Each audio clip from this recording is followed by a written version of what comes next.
Occasionally, we've had to introduce a story by suggesting that if you have children watching, you may want to send them out of the room.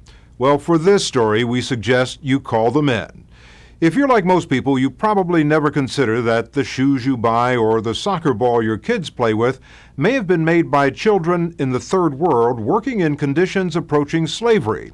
In fact, this practice, which is illegal in most countries but often not enforced, is one which human rights organizations have been trying for years to make all of us pay attention to without much success. That is, until now.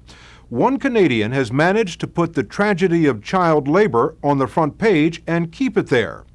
His name is Craig Kielburger, and he's been credited with single-handedly waking a nation to the suffering of 200 million children. He has people across Canada asking how they can help, businesses checking who's making their products, and the government in Canada moving to get tough on its trading partners. And if you're like us, you'll be surprised when you get a good look at him. We're talking about labor and the exploitation of children. When a child's forced to work 12 to 16 hours a day in conditions... Craig Kielburger is only 13 years old, but he's old enough to know the difference between right and wrong. Well, basically, we're told slavery abolished. You know, not 20th century. You don't find slavery in the world today. But it was really shocking was when I was just reading through the different research that I got, when you find the worst type of slavery still exists today, slavery of children. It all started last April when Craig, then 12, read this newspaper story about a boy his age in Pakistan. His name was Iqbal Masih, and when he was only 4 years old, his parents, like so many others, offered their son's labor in exchange for a small loan. Iqbal spent the next 6 years chained to a rug loom like this one, working 12-hour days for pennies, until he finally escaped and joined a crusade against child labor. But after winning worldwide recognition, Iqbal's life was cut short when at the age of 12, he was shot dead in the streets of his village.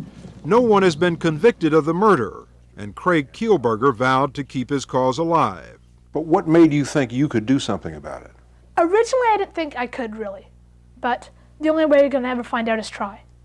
So after doing some research, I just walked to my classmates and said, listen, I read this article, here's a problem, this is what I know, which at that point was not very much, and I asked, who wants to help? The answer, kids. Okay, all those in favor of this agenda that we're doing today? Yes. Craig started a group called Free the Children. The board of directors meets Saturdays in Craig's den turned command center. They're in daily contact by phone or fax with a host of international human rights groups. Craig has always done his homework to keep up on the issue, but he soon felt that homework wasn't enough. He had to meet the children he was trying to help. Why did you decide to take the trip to Asia? I just wanted to learn more on the issue of child labor. I wanted to make sure that we're not imposing our Western culture on these people. I wanted to speak to the children. I wanted to hear their views. Ask them, what do you want? How can your life be better? Did your parents want you to go to Asia? No way. You should imagine the look on their face the first time I told them. We wouldn't even let him take the subway downtown Toronto by himself. So to let him go to Asia was unthinkable. Teresa and Fred Kielburger are both school teachers. What worried you? Well, I think, how many parents would let their 12-year-old child go traipsing through Asia for 7 weeks? Yet you did change your mind. Well, we did, but at first he works on you, you know. He worked on them so well, they let him miss 7 weeks of school and bought his plane ticket to travel halfway around the world. Chaperoned at each stop by local human rights advocates and armed with a video camera, he went from Bangladesh to Thailand and then on to India, Nepal, and Pakistan. Was it difficult to find children? I mean, could you get into these factories and places where they worked? The perception that I had was that in child labor, it's all in the deep, dark back alleys. No one can see it beyond public scrutiny. But the truth is, it's practiced in the open. The shock for Craig was to discover that child labor wasn't just in hidden sweatshops, it was everywhere. In a boy making metal cups to be shipped to hotels and restaurants. A girl bagging candy 11 hours a day in an overheated room. Or a boy stitching soccer balls. Craig found himself staring into faces his age and younger. Kids who were missing their childhood, who were separated from their parents, tortured for small mistakes, and in some cases, the work was life-threatening.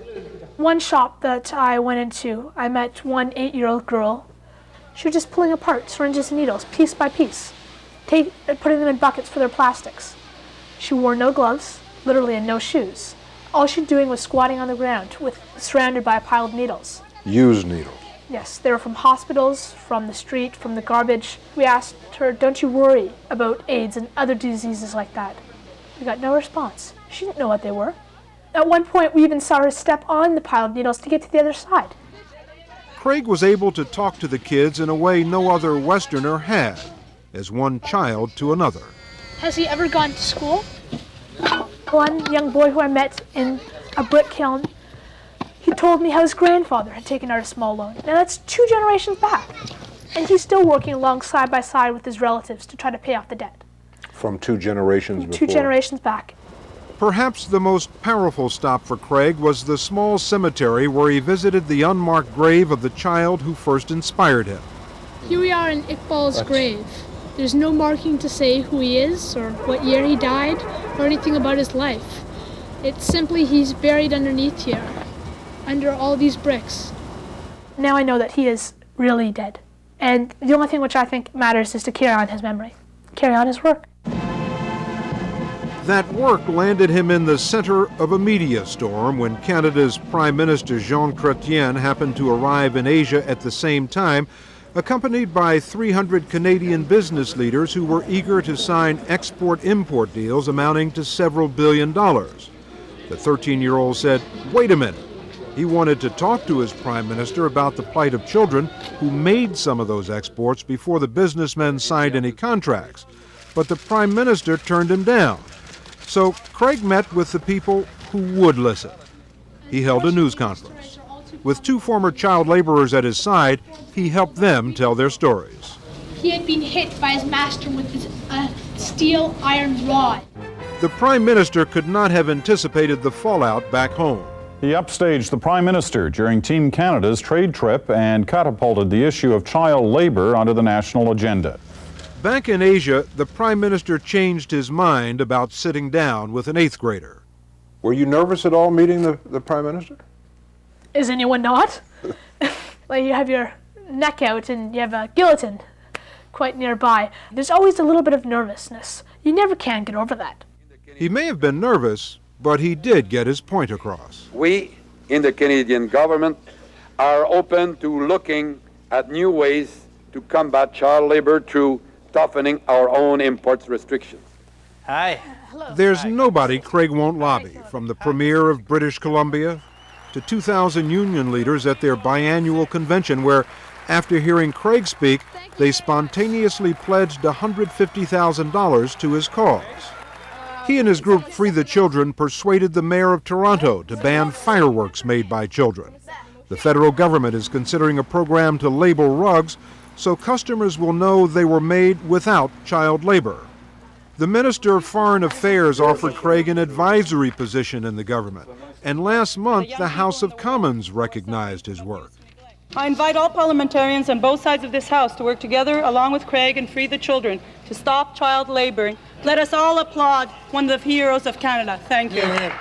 For Craig, his national celebrity allows him to reach the audience that matters to him the most, young people.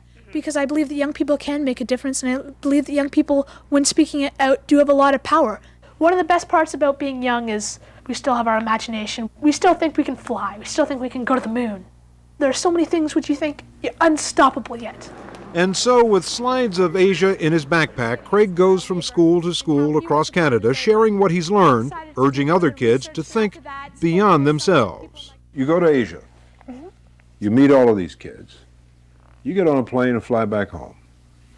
What did you think about leaving all of those kids there, knowing the life that they would still have to lead?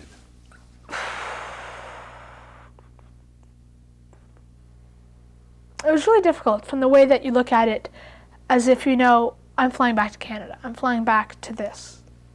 And yet, they're still there. Now, that's difficult in itself. But when I returned to Canada, I could speak to so many more people. Like even right now, the reason I'm going place to place, school to school, is to talk to people, to say, listen, here's a problem. I've seen it with my own eyes. This does exist. And you're in a perfect opportunity to fix it. Everyone's in a perfect opportunity to help. You ever worry that he's doing too much for a 13-year-old? Oh, of course, all the time. All the time. And it's very important for me that he remain a child, that he enjoys his childhood, that he be able to rollerblade, to swim, to ski, to do all those things. The challenge for us is trying to make sure that all these things are built in around all the speaking engagements, around all the traveling. Have you ever suggested that he take a break from it? Yes, actually last September, his mother suggested he quit. I pulled him aside and I said, you know, it's your last year in elementary school and I think you guys have accomplished so much. Maybe it's time to quit now. And I said, well, I want you to think about that. So he laughed for about 5 minutes and then he came back and he said, you know, I can't quit. The problem is still there. I have to keep going. Are the two of you activists? We're not involved in anything, actually. We're quite dull. We're quite dull. But their life is far from dull these days. The phone rings at all hours. An uninterrupted family dinner is a rare occasion, and goodbyes are routine. Make sure you have time for fun. Craig admits to sometimes feeling run down, but says he can't slow down when there's so much left to do. A lot of people say it's a lot easier to be ignorant and say, I don't know the problem. But once you know that problem, once you've seen it in their eyes, then you have a responsibility to do something. I think that's why people say, why are you doing it? Because I have a responsibility now. Why you? Why not? And if everyone in the world could say, why me, then nothing ever would be accomplished. Why me? Because I've met those children, because I've seen them, because I read the story of Iqbal Masih. Why not me? I'm pretty lucky. What else do I have to worry about?